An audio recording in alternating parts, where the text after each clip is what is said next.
Ինչ խորհուրդ կտայիք երիտասարդներին կապված այս տոնի նշանակության հետ։ Այս տոնը յուրաքանչյուր ոք պետք է կարողանա իրապես տոնել ընդառաջ ելնելով մեր Տիրոջը, որովհետև ինչպես որ Քրիստոս երբ Երուսաղեմ էր մուտք գործում ավանակի վրա նստած իր հեզությամբ եւ խոնարհությամբ, յուրաքանչյուր ոք այդ պահին իր զգեստները եւ արմավենիների ճյուղեր փռելով Տիրոջ առջև կարողացան իրենց մեղքերից ազատվել իրենց հոգու խոնարհության եւ հեզության միջոցով։ Նույն խորհուրդը մենք պիտի տանք մեր երիտասարդներին, որ այս տոնին ընդառաջ ելնեն մեր Տիրոջը եւ կարողանան խոնարհությամբ եւ հեզությամբ մեղքերի խոստովանությունը անելով մաքրվել եւ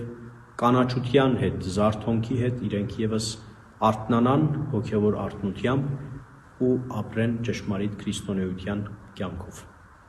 Ըստ քեզ ինչու է այս տոնը կարևոր եւ ինչ այն մեզ սովորեցնում։ Ծաղկազարդը կարևոր տոն է, քանի որ այն մեզ հիշեցնում է Հիսուս Քրիստոսի մուտքը Երուսաղեմ։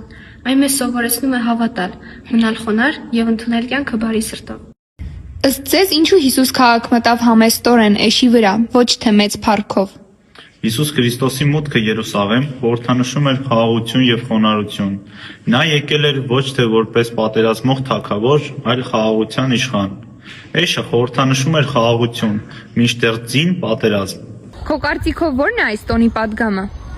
Իմ կարծիքով ծաղկազարդը պատգամում է, որ հավատքը պետք է լինի խորքից, ոչ միայն պահի հույզով։ Այն մեզ հիշեցնում է, որ Հիսուսին պետք է հիշել ոչ միայն ուրախության, այլև փորձության ժամանակ։